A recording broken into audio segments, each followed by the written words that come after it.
Hey, what's up, guys? This is Cascades to Seattle here, and I've started this new YouTube channel because I wanted to try something out and be able to express, my opinions somewhere, start talking more and be more interactive. I've always wanted to make a YouTube channel, and I decided I'll add it onto my sports account because it's probably the easiest. And so, and I just want to say before we start the video, thanks for 100 followers on Instagram. I started this account not very long ago. It was like August. It was like the end of August. And I hit 100 followers pretty quick, but, for not doing much promo. I just kind of posted my stuff and I followed people and they followed back, and I started just using tags and it got me a lot of exposure really quick. So thanks, guys, for all of you that follow. And anyways, let's start this. I'm doing the bracket challenge with the MLS playoffs, and because they changed it to just a single game, I think that changes a lot of how these teams are going to play, because I think having two legs works so much better than having just one game, because it allows both teams to have a home game. And I mean, that's partly how we made it to the MLS Cup in 2016, because we were a bottom seed, but we still were able to have a home game. That's how we beat the Supporter Shield winners, Dallas, that year, because we had a home game and we were able to put up 3 goals on them. So let's see, I'm going to start with the Eastern Conference over here. Toronto hosting DC. So I'm not sure how I feel about either one of these teams. They're both either good or bad, pretty much. Toronto, they started coming alive in the middle of the year. They've been kind of lackluster towards the end of the season. Same with DC. DC's been very off color in their past couple weeks, and I still have a hard time picking this game. When I did my fan polls, I had it was like 16 votes to 6 votes for DC, and I'm not sure if I agree with the DC winning. So I've thought about taking Toronto in this one, just because they're the home team. That's really the only thing that I could think of that would make me choose Toronto instead of DC. Yes, they've got Wayne Rooney, they've got Acosta, they've got Areola, but I don't know if DC can beat Toronto. So I'm going to take Toronto in the first round. The Red Bulls have looked terrible on the road this year. Philadelphia has been pretty strong at home, so I think Philadelphia will get that win fairly comfortably. I could see a 2-0 win or a 3-1 or something, probably 2 goals at most. But yeah, I don't have New York winning, and any of the thoughts that I've put through my head of thinking of who's going to win these games, I've never really consider the Red Bulls to win. So if the Red Bulls win, then I would honestly be impressed, but not too impressed, just because a lot of teams like to do the opposite of what I think. This one is a no-brainer to me, not to some people, but Atlanta just hosted New England in the regular season, their last game of the year. Atlanta won 3-1, and I'm not sure if New England's good enough on the road. And I mean, a lot of people are saying it's going to be the Bruce Arena effect and have that whole underdog run. I just don't see it happening at Mercedes-Benz. I think Atlanta takes that one fairly comfortably. Probably not, a blowout, but close enough that it's something decent. Okay, for the semifinals up here, New York City is just really good at home. Toronto, I don't know if they could beat New York in New York. I think they're probably the strongest, most well-rounded team, but they don't have much playoff experience. So I think having home field advantage for them is huge, because that is going to help them out a lot. The other game, Philadelphia at Atlanta. What was their other game this year? I don't think Philadelphia get past Atlanta in that one.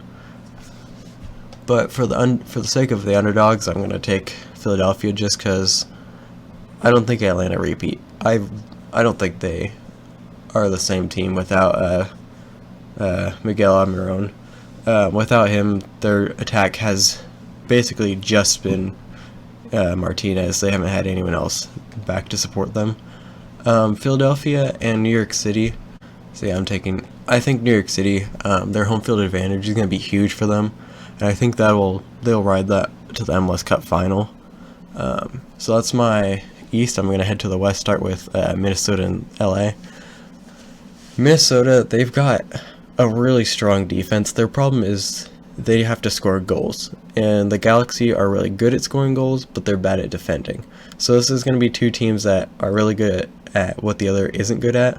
So I think this could be either a really good game for both teams going back and forth, or it's going to be, one team, like possibly the Galaxy, scoring a bunch of goals because they've got Ibrahimovic, they've got Pavone. I mean, they're really good. They're a really good duo. And I think personally, the Galaxy are a better team than Minnesota, but they struggled a lot this year on the road.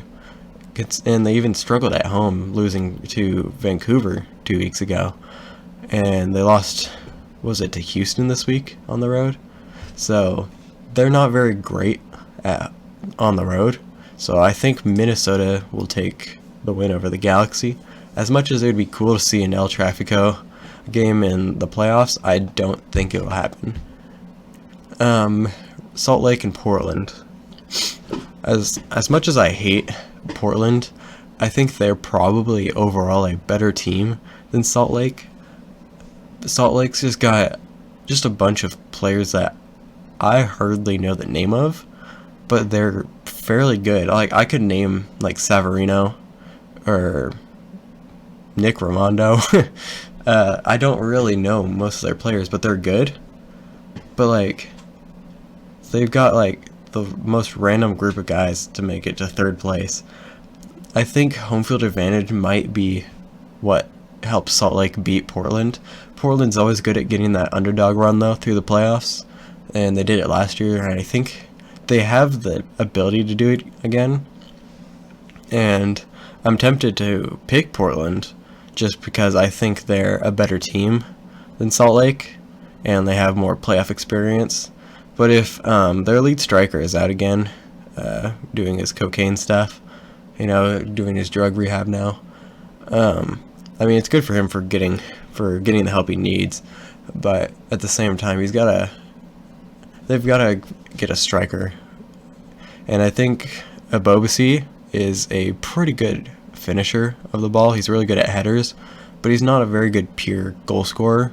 So if Valeri doesn't play like he did, against San Jose, Salt Lake's a much better team than San Jose is, especially when they're at home. Their home stadium is a dominant place, and I'm going to take Salt Lake in that one.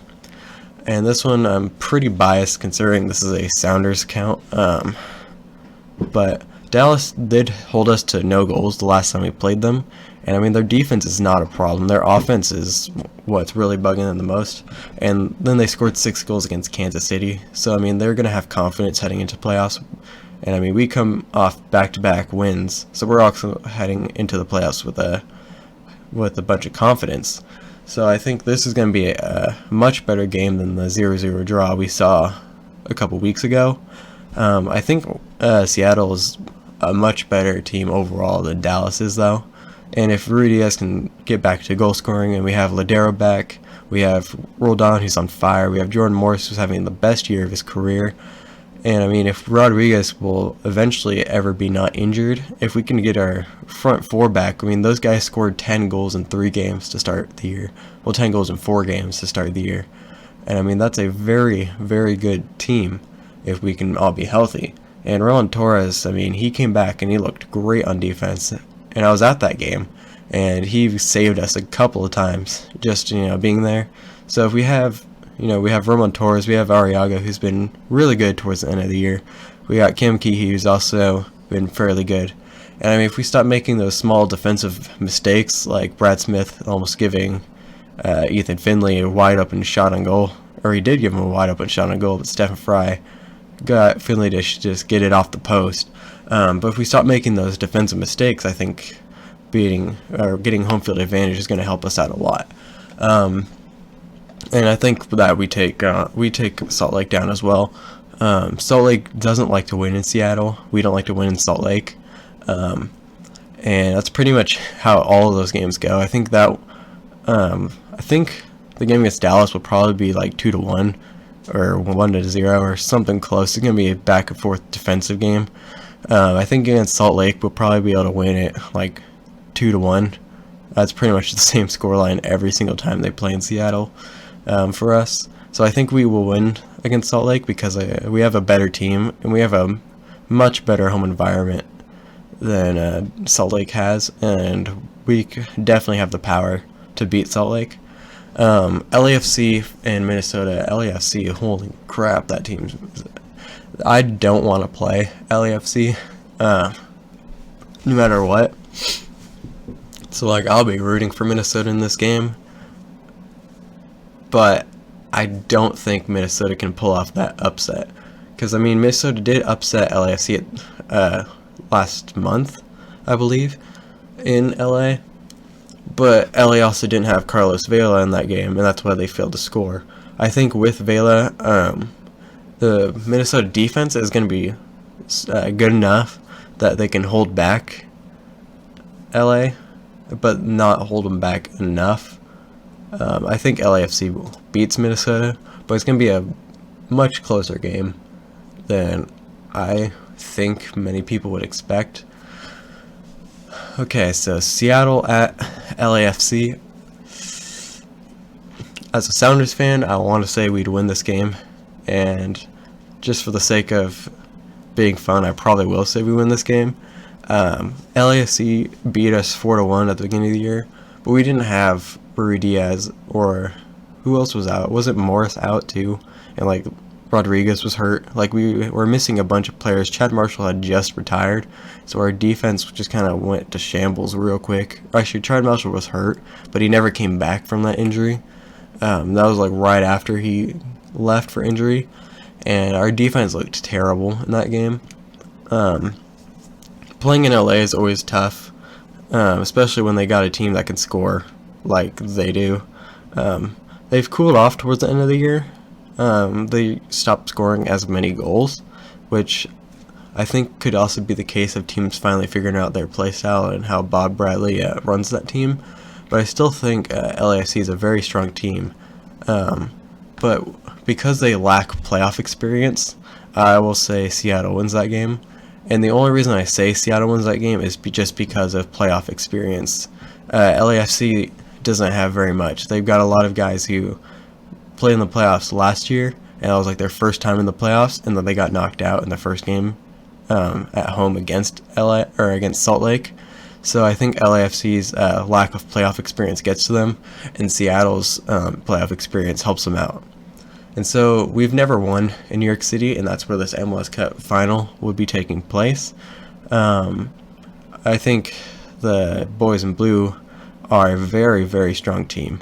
Maxi Morales is one of the best midfielders I've seen in a while. And Seattle don't like to play New York. I'm not sure what it is, but we don't like to win in New York. But when it's the MLS Cup final, everything on the line, after we would at this point win 5 straight games, I think we would be real fired up to play against New York. I think picking Seattle to win the MLS Cup is not out of the picture at all. Even being a Sounders fan, I don't think it's that out of the picture. If I wasn't a Sounders fan, I probably still would take Seattle. And that's just because they're a very experienced team in the playoffs. And when it comes down to these one game, hosting these games, if Minnesota were to upset LAFC, we would win all 3 of those games. I think our home field advantage is much stronger than any other team in the league because we've got the best, most passionate fans up here in Seattle. I think this is a team that can win it all this year. and so my prediction is going to be Seattle winning it in New York City. Now for the score. For the total goals in the conference semifinal, I think that game will probably be like 5 goals, like a 3-2 kind of game. It's not gonna be like super close in my opinion. This one's gonna be more of a blowout. I think it'd be like 2-1, 3-0, something like that for New York. The MLS Cup. New York City's too good of a team to not score. Same with Seattle, in my opinion. Too good of a team in the playoffs to not score. I think Seattle probably takes this one 2-1. Maybe it goes 2-2 and we win in penalties. But they don't. If it was me, I would probably pick us winning in extra time or winning in penalties. But MLS does not have, the ability to pick that. So that's gonna be my bracket. If you have anything you disagree with, let me know in the comments. And if you want to share what your picks are, feel free to comment them down. Every comment I will read, I will respond to. And feel free to subscribe and like the video, because that would mean a lot to me, and it'd help me when I continue to make these videos, because I will continuously make videos on this account. So if you want to subscribe and maybe even turn on the notifications so you know when I upload, that would be incredible. So thank you for watching, and I will see you all in the next video.